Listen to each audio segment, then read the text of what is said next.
Hi everyone. My name is Kylea Tink. I am running as the independent candidate in the federal seat of North Sydney at the next federal election, and it's my very great privilege to host tonight's conversation, which poses a very, I think, timely question, which is, can we fix Canberra's political integrity problem? Um, I want to start tonight by acknowledging the traditional owners of the land on which the federal seat of North Sydney now spans, and they are the Cammeraygal and Wallumendagal people. And I pay my respects to their elders, past, present, and emerging. I also am super excited by the people that are joining us tonight to speak with us, and I want to thank each and every one of them for being so generous with their time. Joining us this evening, we're very lucky to have Dr. Helen Haynes, who is a current Member of Parliament. She is the independent federal member for Endi in Victoria. A little bit of background on Helen. In 2019, Helen became the first independent parliamentarian to succeed another in the same electorate in Australia. Originally a nurse, Helen believes in decency, respect, common sense, and caring for one another. When she ran in 2019, she did so because she believed her community needed a real representation on the issues that mattered to them, including healthcare, better phone and internet coverage, getting rid of corruption in politics, harnessing clean energy for Australia's future, and building our jobs and prosperity. And I'm sure I don't need to remind anybody on this call tonight that Helen has actually been a champion for the introduction of a Federal Integrity Commission in Canberra for the last 3 years. So we really appreciate having you here tonight. Thank you, Helen. Joining Helen, we have the Honourable Anthony Wheely, QC. So Anthony is a former New South Wales Supreme Court judge and former Assistant Commissioner of the Independent Commission Against Corruption in New South Wales. He is currently the chair of the Centre for Public Integrity, which is an independent think tank dedicated to preventing corruption, protecting the integrity of our accountability institutions, and eliminating undue influence of money in politics. I've had the pleasure of talking to Anthony a couple of times now since I announced my candidacy for this seat, and every single time that we have one of those conversations, I leave feeling inspired and more determined to push further on the boundaries that are in place. So again, thank you, Anthony, for joining us tonight. And then we are very fortunate to have the incredible Chris Parker, who is a driving force behind two of Australia's most profound initiatives working to bring ethics into everyday professional life with us this evening. So Chris is head of the Ethics Alliance, a community organisation a community of organisations of every size, type and sector that are connected through the Ethics Centre to collaboratively shape the future of business with ethics. She is also a director on the Banking and Finance Oath, which is a program she headed to foster ethical conduct among financial services professionals through support and a pledge of integrity. So I'm sure you'll all agree with me. These are three incredible people that we have the opportunity to listen to tonight. There is a chat function tonight, which will be moderated, and we do invite you to post any questions or comments that you may have during the night. As always, we ask you to be respectful of each other and for the conversation to be constructive. I'm just not sure if we're going to get a chance to actually harvest those questions tonight, but please know that we will be capturing them at the end of the session and making sure we chase down answers for you if we don't quite get there. So I'm going to start tonight, and as you guys know, my fundamental commitment as a candidate to our community is that I will spend more time listening than I spend speaking. And I think this is a fantastic opportunity for me to be able to do that with all of you tonight. I am the one, though, that gets to ask the questions. So we're going to ask these three incredible people what I think is a fairly easy question initially, just to warm them up. And that is, could each of you please share with us your thoughts on why we need a Federal Integrity Commission? And actually, I'm going to start with you, Helen, please, if you don't mind. Thanks so much, Kylie, and what a thrill it is to be on this call tonight. I'm coming to you from Bangarang country in northeast Victoria in my very lovely region. Integrity is fundamental in our federal politics. I think ethics, good governance, and the understanding of what corrupt conduct is what good conduct is the bedrock to making great policy decisions and ensuring that our nation is going to the places that it needs to go. I'm very committed to establishing a Federal Integrity Commission in our federal parliament, mainly because the people of Indi tell me to be.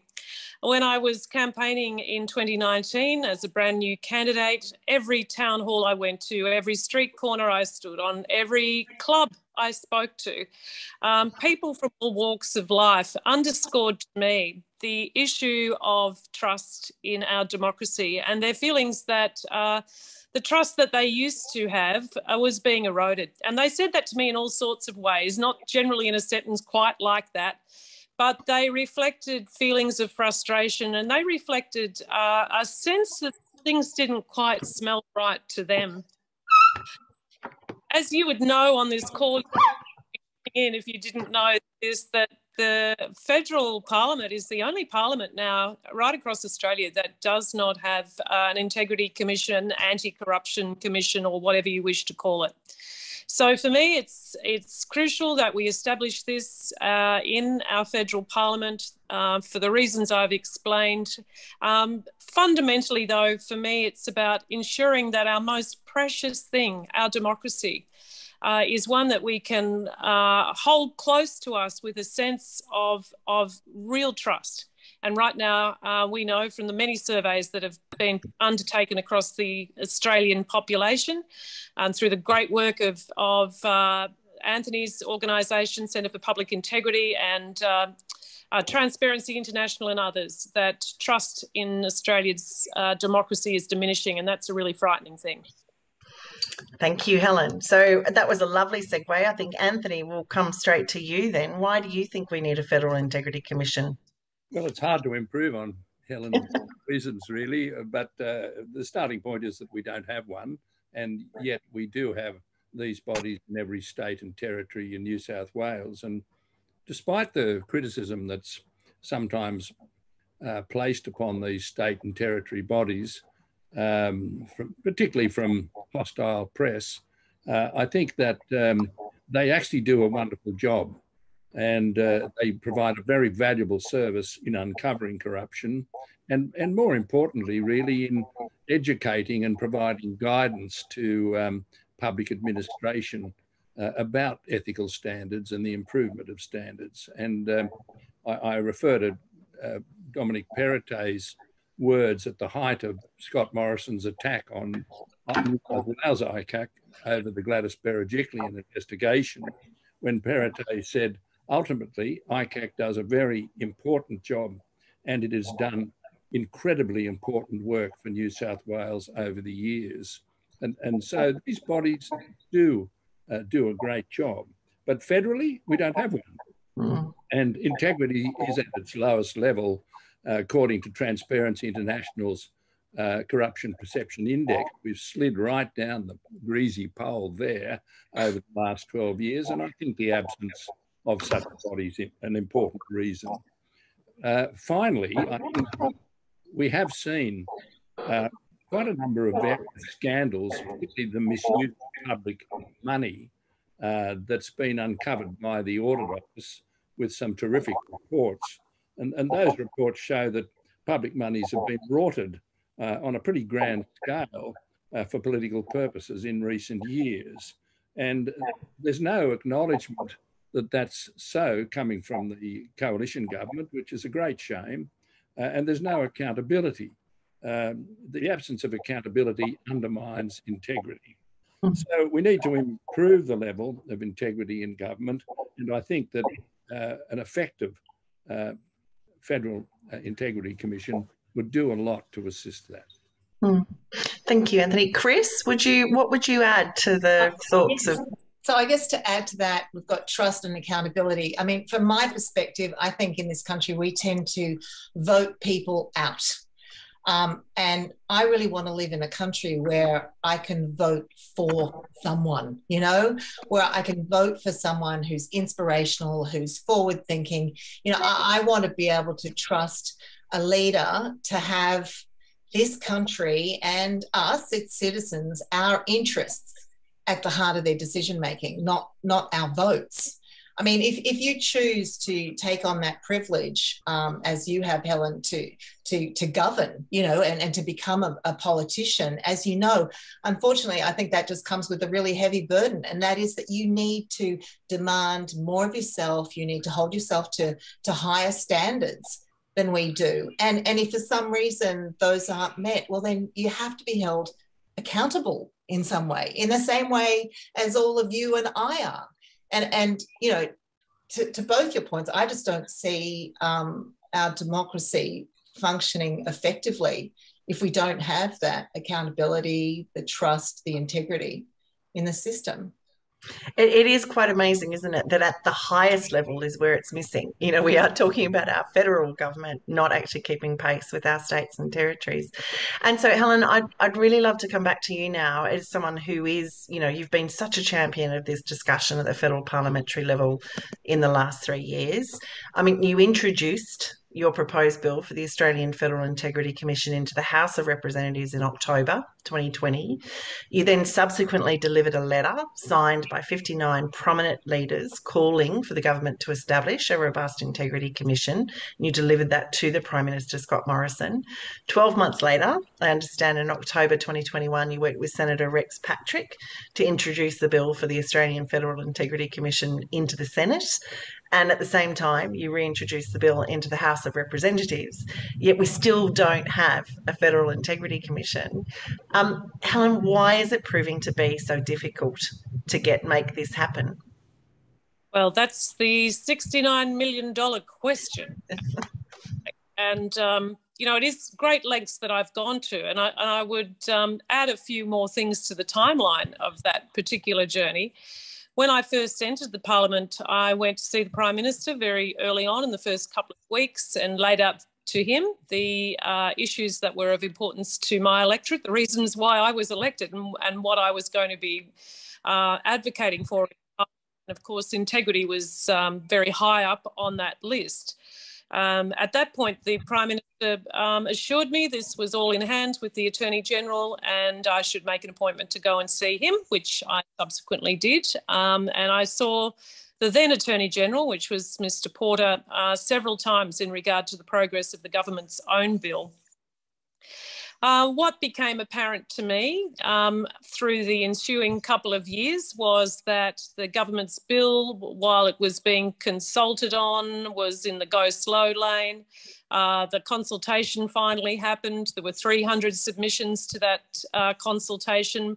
Most of them were damning of the bill, and ultimately the government chose not to make any changes whatsoever to the draft, the exposure draft of their particular Commonwealth Integrity Commission. In the meantime, as you said, I introduced my own bill, which was really a reiteration of other bills that had come before the Parliament. It had picked up on all of the various inquiries that had happened over the last decade. It improved upon those. It put in considerable detail. And again, I had terrific support from the Centre for Public Integrity, from academic experts on this subject and many others. So I guess what I put to the Parliament then was, okay, the government are not going anywhere with their bill. Here's an alternative bill. It's introduced in the House, and as you quite rightly said, we reintroduced it when it expired, and then I asked Senator Patrick to introduce it into the Senate. So it remains a live bill. Why doesn't the government take up that and debate it, given its own model has been so deeply flawed? I think there's only one conclusion that we can draw, and that is it doesn't want to. Our current government have a very, very low appetite for installing a robust integrity commission. I think that's the only conclusion anyone in the nation can draw.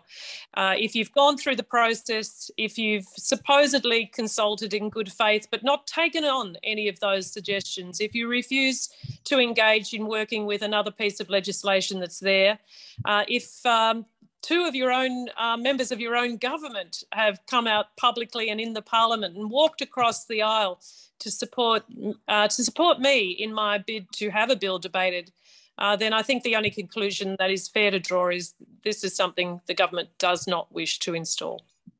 Just must be so frustrating, number one.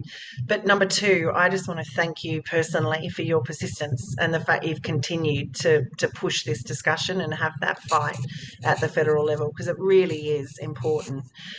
Anthony, I want to come to you now and actually ask your insights when you look at what we've now seen proposed by the current government versus the legislation that Helen put forward, and now what we're seeing from the Labor Party in terms of what they're proposing, not as a legislative framework, because I understand Labor hasn't given us a legislative framework, but they've given us principles. What are, the most important differences between those three possible channels? Sure, I'm happy to do that, Kylie. Could I begin, though, just by listening to Helen reminded me that I also went to see Christian Porter 3 years ago when he was very newly minted as the Attorney General, because I dealt with George Brandis before that. And George, who's quite an affable sort of fellow, confided in me, and he said, well, the real reason we don't see any need for a Federal Integrity Commission is because there's no corruption at federal level. I thought that was a pretty facile argument, but Christian Porter was a different kettle of fish. He said to me, look, I'm not opposed to this at all, he said. But then he proceeded to put difficulty after difficulty in our way. And we sent submissions to him personally 2 or 3 times. And I went back one final time to see him. And it was quite apparent to me that they did not want to have this body at all because of a fear that things would be exposed that they wished to avoid. That was the conclusion I drew. A very unhappy conclusion. So, all right, well, there we are. We've got now Helen's bill, which is really a remarkable piece of work. It's very lengthy, very detailed, very thorough, and it hits all the right spots. Just let me run through them very quickly. It has a broad definition of corruption. It covers the whole federal sphere. It has wide powers of investigation, very similar to those of a royal commission. It has an ability for whistleblowers to lodge complaints, and at the same time it has protections for whistleblowers, something that is so important in this type of legislation. The body that she envisages would have its own initiative capacity. That is, it could start investigations even without a complaint if material came to its notice. It would have a wide power to hold public hearings as well as private hearings. It would have the power to make public reports, and it would also have a facility to provide guidance and integrity recommendations to the government. So it really just hits the spot on every single level. Now, turning to the Australian Labor Party, they do not, as you've rightly pointed out, Kylie, have legislation in either draft form or final form. But after a lot of soul searching, and I think with a lot of input from Mark Dreyfus, the Shadow Attorney General, they have developed a series of principles, I think fair to say, based upon the principles that were designed by the National Integrity Committee, which is a body of retired judges who worked pretty hard to tell them what the Labor Party, what should be the model. And I must say that in general terms, the model is quite good. It covers all those areas I've said now, except it doesn't deal with protection for whistleblowers. So there are some details there that I think would be expected to be improved. But in all other respects, it does echo those broad points that I've mentioned when summarising Helen's bill. So when we come to the government's draft exposure bill, we've done research on it as the Centre for Public Integrity. We've published papers on it. We've compared it with all of the integrity bodies around Australia and with Helen's proposed bill and also the ALP principles. And we've concluded that the government's model is the weakest in Australia by a long shot. And the points we make very briefly are these. It's surprisingly divided into 2 divisions. So you've got one division that looks after law enforcement, and that's quite good. But then it turns to deal with politicians, staffers, bureaucrats, and 2/3 of the public service. And then it takes a big dive into ineffectiveness because as far as that group is concerned, the there's a very narrow definition of corruption. It's restricted to a specific criminal offences, and that's all. There's a very excessive threshold. The body can't even begin an investigation unless it is reasonably satisfied that a criminal offence has been committed. Well, you know, if such a body gets wind of something that looks wrong, they can't investigate it, because getting wind of something doesn't give you a reasonable suspicion that a criminal offence has been committed. But we shouldn't be confining ourselves to criminal offences anyway. I'm sure, as Chris will probably tell us in a few minutes' time, I hope. So that's a narrow definition of corruption, excessive threshold. No whistleblower complaints are allowed at all. It can't act on its own initiative, broadly speaking, and it doesn't permit public hearings in the case of politicians or the vast array of public servants, and it doesn't permit public reports being published. And yet, if I may say so, when I hear some of the Liberal politicians defend their model, they say, oh, it has all the powers of a Royal Commission. Well, what Royal Commission doesn't hold public hearings? What Royal Commission doesn't make public reports? I've never seen a Royal Commission like that in recent years. So it's just crazy, really. It doesn't stand muster at all. And finally, in the ultimate slap across integrity's wrist, it provides that in publishing or in creating any report, there is not permitted any criticism of politicians, bureaucrats, or their staff. So there you are. So it is a really weak and an ineffective bill. And I think the real shame is that so far there's been no move to improve it. There we are. Which brings us back to Helen's statement, isn't it? That there's just not an appetite for it in this current government. There's no desire for it.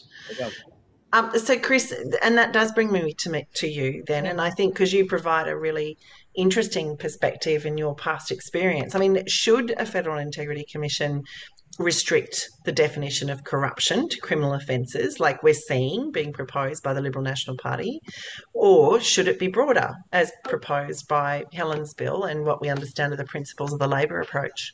Yeah, and I really don't mean to sound cheeky here when I say this, but when we talk about investigating issues considered to be criminal offences, don't we already do that? Don't we have laws? Don't we have police? I mean, I really don't mean to be, cheeky there, but I just don't, I see that as so short-sighted. I mean, as far as I see, the law sets a standard, which I think we should consider is a baseline. I mean, the law is, after all, permitted.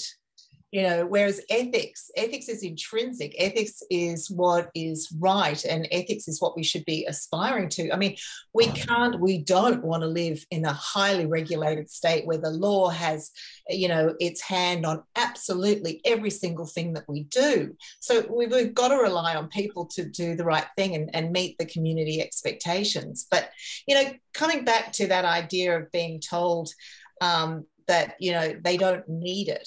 I think that's really interesting, because we are all humans, and, there's just so many ways that we can be influenced by our context and our surroundings, through the biases, the blind spots, the conflicts of interest, all of those things that come to play when we make our choices and our decisions. But what we do know about humans, and the research has been done, is that we're all extremely overconfident about our moral compass. I mean, if I ask the room today, are you ethical?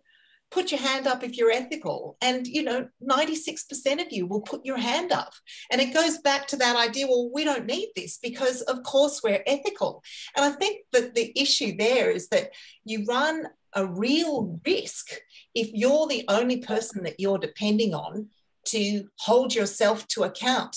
That is counterintuitive to what it means to be human and to think that we're ethical. I mean, we could flip this whole thing on its head, and rather than talk about this integrity bill as some kind of threat to a government, as a gift to say, you know what, we know you're human, we know you care about the community and about us as citizens, and you've gone into this career to do good for society. Have we got something to help you?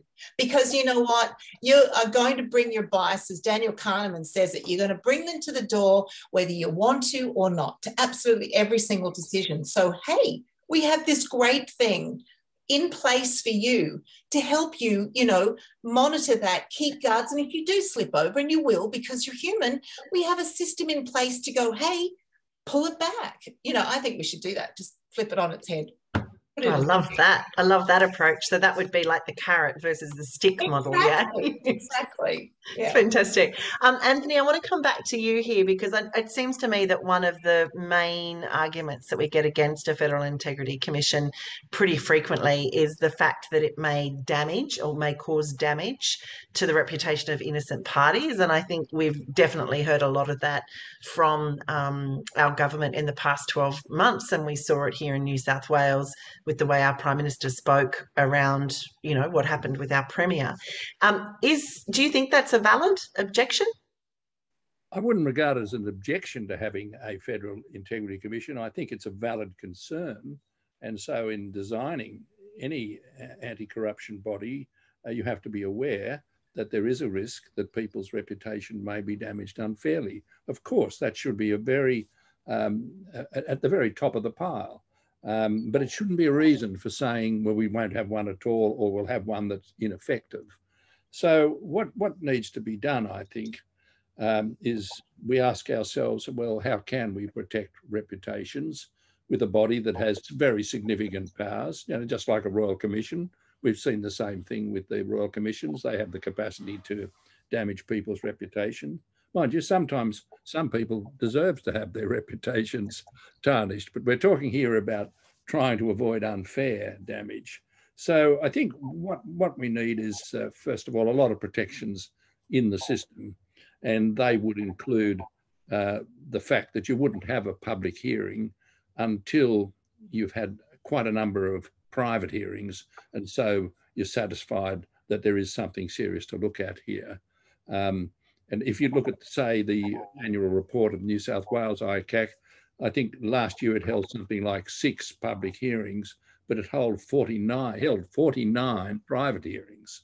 I think that's the sort of balance that you would try and build into the structure, so that you didn't consider or contemplate a public hearing until you knew a lot about the investigation and you'd interviewed all the witnesses privately. Secondly, you need an actual test that says you won't have a public hearing unless it's clearly in the public interest to do so. And one of the matters that you need to take into account is whether you're going to run the risk of damaging people's reputation unfairly. It's only when you balance all those and say, no, look, this is a really serious matter, the public deserve to know about it. I've taken all those things into account and I've decided it's in the public interest. So that's the first sort of protections you need. And the second type of protections you need are what I would call procedural fairness guidelines around the way a public hearing is conducted, so that anybody who's being investigated must know precisely what's being alleged against them, at least in general terms. They must be provided with any exculpatory material that the Commission uncovers. Anything that would help them should be given to them. And thirdly, they need to have, you know, good legal representation and the right to examine and cross-examine anybody who's speaking against them. And finally, if the integrity body is minded to make a finding that is adverse to somebody, that person should be given the opportunity to make specific submissions before any public statement is made.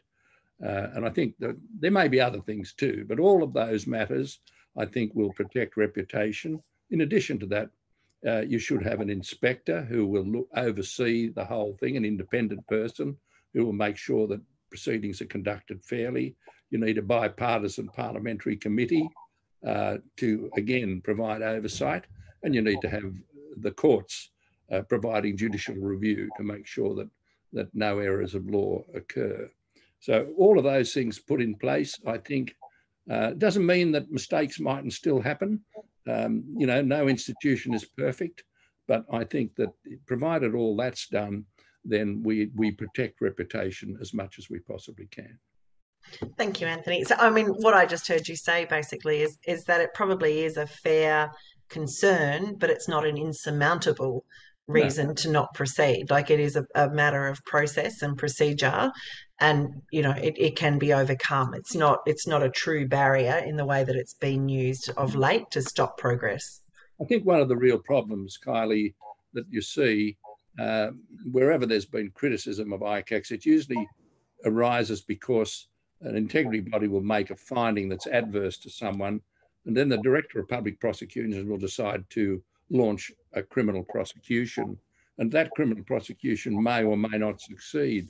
If it doesn't, then of course there's an outcry to say, well, is it fair that ICAC made this corrupt conduct finding? And that's a fair debate, but I think it's misconceived, because ICAC's not a body that's seeking to prosecute anyone. It's not concerned with prosecutions.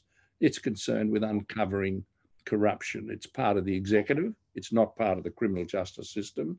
And what people don't often understand is that that much of the evidence that comes out in an ICAC type hearing is inadmissible in criminal proceedings. And that's because these bodies have the power to compel people to answer questions, even if they incriminate themselves. So say I'm there and I'm asked a question about whether I did something that was reprehensible, I can be forced to answer that.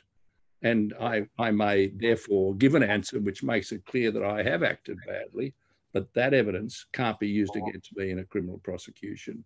So if somebody does decide to prosecute me, I may well be acquitted. But it doesn't mean that my behaviour was impeccable, and it doesn't mean that ICAC were unjustified in making the findings they did. Which is interesting, Chris, because that comes to your point, doesn't it, really? Is just because something is legal doesn't make it ethical. And therefore, therein lies the opportunity for a Federal Integrity Commission. Kylie, could I add a couple of things to Anthony's explanation? There's a couple of other things that would assist in ensuring that people's reputations aren't unfairly tarnished. And one is that the Integrity Commission needs to be adequately resourced. So it must have a budget line that's sufficient to have all the components that we've just talked about there, including a pro-integrity arm, which is to Chris's point earlier, that we want to set up a culture and an ethical framework in Parliament that helps us to be our best selves, that guides us if we're unsure, that gives ministers of the Crown all the support they need to make the best possible, fairest decisions and avoid anything that can become corrupt conduct. And part of this, the most interesting part in developing the bill that I've put to the Parliament is ensuring that this element is very, very strong, and that there's an education and indeed a research arm to this, so that we can continue to learn and grow and understand what corruption looks like in public life. And I think the other thing I would just like to add is part of my work in bringing this to the attention of the nation and ensuring it doesn't slip off the national agenda was working closely with MPs right across the House and the Senate. And when I started on this mission, I put to the people of Indi a set of principles, which we called the Beechworth Principles, which laid out the 5 things that Anthony just spoke about in terms of, one set of rules for all, fair hearings, public reports, and so on. And then I sat down and spoke with any MP who was willing to have a conversation with me. And I really learned a lot from doing that. And this issue of a real fear that good people would have their reputations destroyed, that is the strongest fear in the Parliament. And so one of the things that I wrote into the bill, which made it a little different to some of the others, was a clause that would ensure that should someone be brought to the attention of the Commission and be found to be completely innocent, that there would be this exoneration report, and that must be tabled in the Parliament, and it must be publicly discussed, so that those people who, even by association with an integrity commission, are pilloried unfairly, have their day to be exonerated. And the other element, which one MP said to me, "Oh, Helen, I'm very worried about junior staff members who are, under the direction of a member of parliament or indeed a minister, and have been caught up in something that really is not of their doing." And that protection of staff members who may in fact have had no impact really on this, but have been caught up in it, need to have the opportunity to be interviewed privately as well, and that their future careers are protected. So some of those elements I really learnt by sitting down and talking with my colleagues across the Senate and the House of Reps. Thank you, Helen. Sorry. Just one thing to Helen, just to say, Helen, you talk about the funding that's required because you want to do the research, you want to do the learnings, and all of that is so important.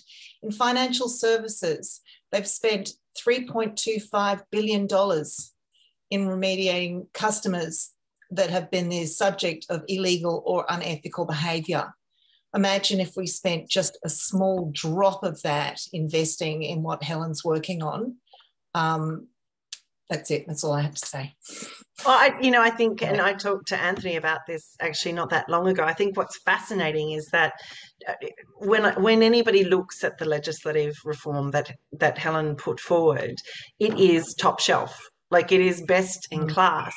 And the thing that beggars belief for me is that if you've been given a solution, why not pick it up and run with it? And actually, that was a conversation Anthony and I did have really, really recently, because I was like, why bother reinventing the wheel? Helen's done the hard work. The job for this government is to pick whatever government, pick the legislation up and let it happen. So, and I guess that's politics. How do we get politics out of its own way when positive legislative reform is so easily gotten to? Surely a waste of money is a good reason. Yeah, agreed. Which brings very beautiful segue to my next question. I want to change tacks just slightly, and it is to talk about money in politics, and specifically it's to talk about this phrase that's been thrown around a lot, pork barrelling. And I think most people across New South Wales sat up much straighter when they heard our immediate past Premier here in New South Wales, Gladys Berejiklian, say that pork barrelling is just part of politics. Everybody expects it. I'm interested, Helen, as somebody who is currently in federal politics, do you agree with that assertion? Oh, I really hate the term pork barrelling, and I always refer to this as maladministration. And, I think the way that we've come to kind of have a little giggle about pork barrelling is really dangerous. And I was really shocked when I heard the former Premier of New South Wales say, "Hey, everybody does this." That's the kind of thing you chastise your teenage child for. The other thing that me is that electorates expect it now at election time, and they kind of hope they're going to get pork barrelled to get a few things, a few shiny things in their patch. And it's something we talk a lot about in Indi, that this is not okay. That we often get projects or promises for things that we don't necessarily even want or need. And you look at the car parks brought in Australia right now, all those redundant car parks that either haven't been built or were never required. Like, it's just such a stupid waste of money. I think when you actually refer to this as maladministration, it puts it in the category of potential corruption, and it puts it in the category of something that an integrity commission would most likely wish to investigate. Anthony mentioned before the audit office, and the ANAO have published some really damning reports in the last couple of years about this, certainly since I became an MP. And I think, again, representing Indi, one of our community groups, in fact, it was the Beechworth Tennis Club, responded to that ANAO report, sports rorts, and actually have taken a case to court about this, about the way they were cheated, really, from their grant submission being properly dealt with in an administrative sense. So this is really serious. I think that any leader who gives this the chuckle and the nudge nudge wink wink is really undermining our democracy, is really demonstrating a very poor understanding of conflict of interest, and is really, I think, not administering their duties with taxpayer dollars. And I think it's very, very serious indeed. I love that turn of phrase. Stop calling it pork barreling and let's call it maladministration, because you're right. It immediately reframes it and put it where it, rightfully belongs. Chris, I want to jump to hear with you here. Do we see the equivalent of pork barreling happening in other areas? And, if we do, what things have you seen that have been done to try and stop it? I think I haven't seen pork barreling per se, and I agree with you. I hate the name of it. But what we have seen in business is definitely the effects of what we call unwillful blindness. And I mean, I do believe our previous premier said, but it's not illegal. And that's, that kind of a self-deception. I'm not saying she's herself, but that kind of self-deception that we use to rationalize our behavior and whatnot, in that case, is a legalism. And that puts us into a situation where people are conditioned to not look beyond the legal aspect of a situation. And that we have seen a lot in business. And you do hear people referring to, allowing something to happen because it is legal. And that's when unethical behavior happens. But I've also seen situations where there's been systems in place that through people's unthinking practices, things have come to play. The idea that systems are in place and nobody stops and says, oh, hang on, is this still fit for purpose, this policy or this system? Is the outcome really meeting our purpose? Is this what we want? And often that unthinking practice, which is the death of ethics, happens. But also when that happens, there's a thing called ethical fading. And I would imagine, I've seen it in business, and I would imagine it happens in politics as well, where you come into a situation with non-negotiables set in place, where you say, well, I will never cross that line. And you between unthinking practices and things like that self-deception of just doing things because they're legal, you suddenly find yourself looking back, and that line that you've drawn in the sand is really, really far away. And I meet people in business that find themselves behaving in a way that they're ashamed of. And it does create sort of a moral injury. And I dare say that there perhaps are many politicians who find themselves behaving in a way that they're not necessarily proud of. And perhaps pork barreling or evidence or being a bystander to that behaviour could very well have that impact as well. Yeah, I think it's fascinating as someone sitting on the outside of the system. I recently heard another phrase, which was shovel-ready projects. We need shovel-ready projects and announceables. And I think it comes back to that whole question of, well, what is governing about? Why do we send people to govern us, and what are we looking to them for? And Anthony, I want to come back to you here, because while we're kind of on this line of money, I'd love to hear your thoughts. And I know, that recently the Centre's come out with some positioning around the role of money in politics. Is it something we should be worried about? And if yes, what do you propose we do? Sure. Before I just answer that, could I just add one more? Of course you can. And Helen said, I've just been thinking about that phrase. I mean, all three of us hate the expression pork barreling because it's a quaint old expression that originated, first of all, in the American Civil War. And then at the turn of the century, it came to be used in a political sense. It's got a kind of homely, Mark Twain, Huckleberry Finn sort of sound about it. But really, even maladministration's a bit kind to what I would call serious pork barreling, because what that is really is the deliberate misuse of public money for personal or political or partisan gain. And that's a very serious form of corruption, I would think. And yet it's not even acknowledged in the coalition. No one's, look, there's some wonderful people in the coalition. There's some very good people on both sides of politics and as well as the independents. So it's a shame we've got to talk about the coalition as if it were just one institution. But the fact is, they've been in the coalition been very reluctant to say there's been anything wrong about any of the projects that have been criticised by the auditor. And that really disturbs me because, I would like to see accountability, and you're not going to get an improvement in that system until these people publicly acknowledge that it's not the right thing to do. And they won't do that. They keep saying, oh, no, all these things were on merit. It's good for the people we gave the money to, but that ignores the point that it's very bad for the people who are cheated out of the money they're entitled to. Anyway, I don't want to go on too far about that because that's not the question you asked me, Kylie. But let me come to that question. We are concerned about the undue influence of money in politics because we believe at a federal level, the laws on political donations and on political spending at election time and on disclosure generally are very, very deficient, much more deficient than they are at state level.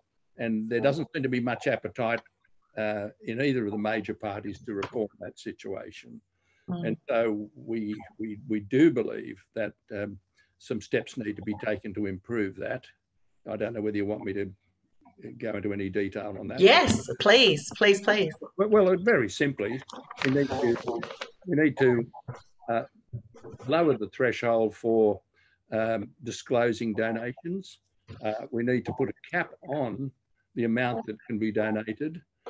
We need to have real-time disclosure. We need to put a cap on campaign spending. Dare I mention Clive Palmer in that context, where, what is it, over 31 million been spent already on campaigning. So they are essentially the areas where we need to get improvement. And it seems to me to be so easy to address those issues, but nobody wants to. The system is so entrenched and we're so used to big money being spent to buy votes that we just put up with it. But we really shouldn't. We've really got to do something about it. And I do think that a strengthened electoral commission and a national integrity commission to look at serious cases would be a big help in that area. It's interesting coming at it as an independent, and I'm going to come to you here, Helen. I was amazed. I think actually it was one of your papers I was reading recently, Anthony, that said that in the last 22 years, between the two major parties, the National Liberal and the Labor Party, they've raised $1.24 billion for their party. And I just find that mind-blowing. I mean, Helen, I know in Indi you've had a very transparent and open modus operandi around donations. Can you talk to us a little bit about that for you and your thoughts on money in politics? Yeah, sure, Kylie. I'm really worried about money in politics. Why have we got so much money? We don't know what the it is, and we don't know what the ask is when people donate large amounts of money to a political party or to any politician for that matter. When I first ran for Indi, I sat down with my campaign team. We were very concerned about political donations. Thought, how can we do better? Role model something here.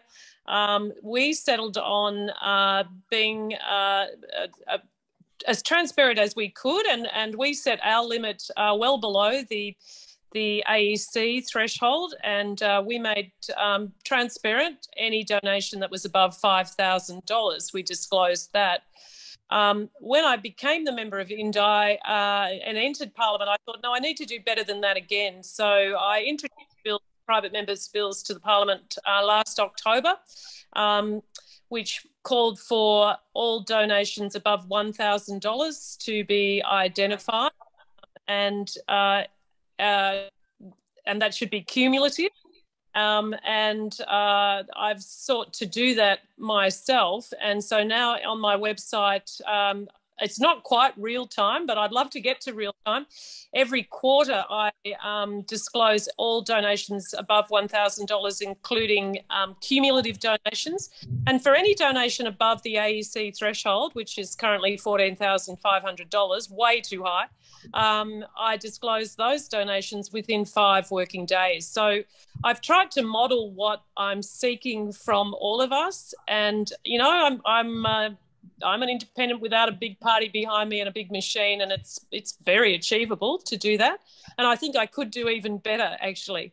I just think this is an issue that has to be addressed. And I think it's a bit like Chris's point before. It would free us all if we all followed much, much tighter and clearer transparency guidelines. And if we put a cap on election spending, what a gift that would be. Arms race. It's totally ridiculous. And you feel disadvantaged if you're not spending money. You know, like it just puts so much pressure on candidates. So I think it's something that is desperately needed for reform. And Australia is so far behind many other advanced nations on this. It's just another thing that we do very badly when it comes to the way we conduct our politics. And Chris, so then letting you have the final say here, is it money and ethics just don't mix, or is it specifically money and politics? Well, I think with money comes power and influence.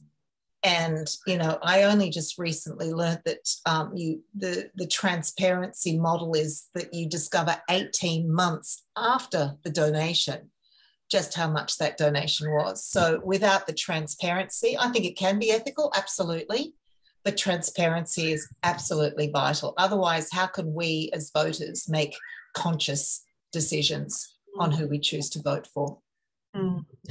It's fascinating, and it is fascinating coming in as a new campaign into this space and trying to work out what you do and how you do it. And, you know, I guess at the moment, we're really fortunate. The majority of the donations that have come in here are still very much community donations. So we haven't had significant large cash donations to date. There's been a couple, but not a lot. But I do think it's something we're constantly discussing internally as a campaign team around, you know, how do we do this better, and how do we do it in such a way? And actually, Helen, I'm interested in your thoughts on this. It would be fair to say that I believe everyone who has stepped up to support the campaign to get an independent to North Sydney is very ethical and above board in why they've chosen to get involved. But I do know there are people who are concerned about the repercussions of being involved in an independent campaign, not necessarily for themselves personally, but for other organisations that they're involved in. Have you experienced that in Indi, and how did you get around that? Yeah, Kylie, it's a great question. When we first tried to go independent in 2013, when Kathy was running, there were many conversations had about this too, and quite a lot of people in business who really wanted to support the campaign, but it's terrible to say, but they were afraid that they would suffer as a result of that. Not only from, well, especially I think from the sitting member, and I'm really sorry to say that, but that's how they felt. They also were not used to being engaged in politics either. So for many people, donating to an election campaign was the first time they'd ever thought about doing that. So it was really new to them. It's not like they were lobbyists. You know, it wasn't like they were a major industry group that donated to both major parties. These were everyday people running their businesses. So to be exposed, particularly in real time, I think kind of frightened a lot of people. But we had many, many conversations about it. We didn't do that in 2013 when Kathy ran. But by the time I was running, Indi had been independent then for 2 terms. And we talked about this a lot. And I was really determined to kind of literally put the money where my mouth was and give it a go. And look, there were a few people who said, oh, not sure that I really want to donate And I just, well, okay, no problem, you know. But then they did ultimately, and then like people were super proud about donating, and you'd find this, Kylie, I'm sure you would. Loads of people who donate $10, they want their name there. They want people to know that they're supporting me, and it's become quite a source of pride, actually. So yeah, I think it is about changing the mindset about this. Mm. Yeah, I think it's a really, really valuable discussion to have. And as I said, Helen, I love watching what you've done. And I can see we're lucky to have Kate Cheney here on the call tonight, who's one of the newest independents recently announced running across in WA. So well done, Kate. It's lovely to have you here. Kate is posting some comments about the experiences she's having in WA. So I guess what we can definitely say is that this is an issue that doesn't know borders. You know, and is something that we are all facing into. I'm very mindful of time. We have 3 minutes left, and there have been some fantastic questions that have come up through the feed. As I undertook at the beginning tonight, I will ensure that we capture all those questions. And what we will do is, as we share the recording of this on our website, we'll make sure that those we provide answers as we can. There is one that I think that was particularly interesting, though, and so I'm going to do the classic Q&A, in 20 seconds or less from each of our speakers, please. I'd like your response to this. The question comes from Mans, and it was, how do you get around the fact that the politicians make the rules for themselves? Who wants to go first? Okay, Anthony, you first. Well, I think you vote in people who don't make the rules for themselves. You vote in people who are beacons of integrity and who care for the public interest. That's what you do. Chris. I was quite similar. I was saying don't get, as citizens, don't become apathetic. Don't lose faith in the system. Demand integrity, and hopefully it'll happen. Just don't underestimate the power of the individual. And Helen? Yeah, look right back at all of you. We need to demand this, to make these things an election promise. And I think the Federal Integrity Commission is the place to start. If a candidate can't stand in town hall and say that they would vote on the floor of Parliament for a robust Federal Integrity Commission, then I wouldn't be giving them my vote. Yeah, well said. So thank you everyone for joining us this evening. And can I ask you please, in this brave new Zoom world, to join me in thanking Dr. Helen Haynes, the Federal Member of Parliament for the seat of Indi, the Honourable Anthony Wheely, QC, Chair of the Centre for Public Integrity, and the incredible Chris Parker, Head of Ethics Alliance and Director and the Banking and Finance Oath.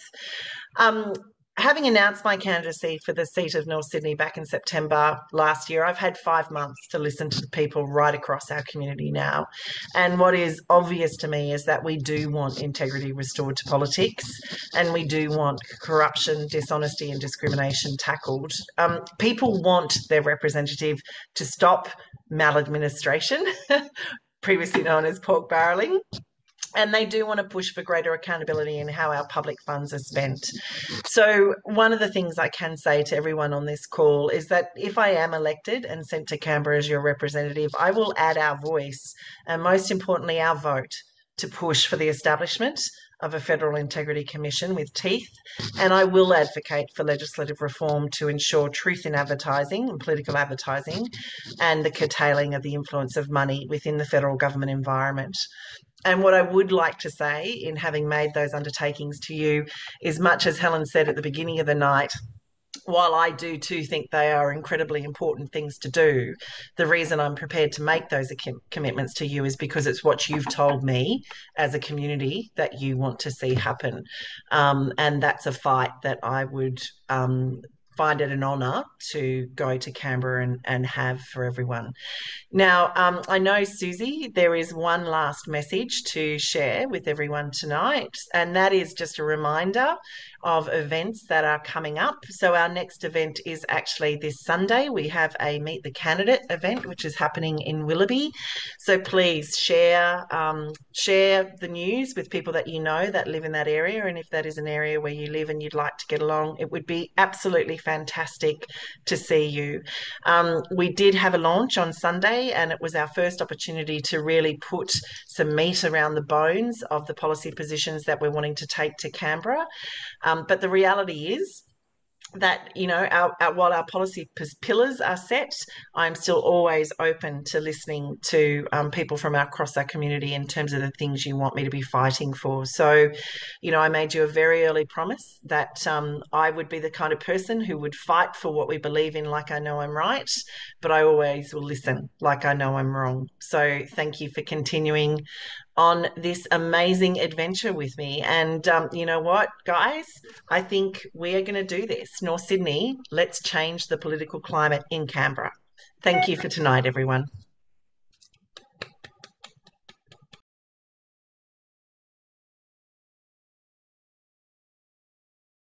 Authorised by Kylea Tink, North Sydney, New South Wales.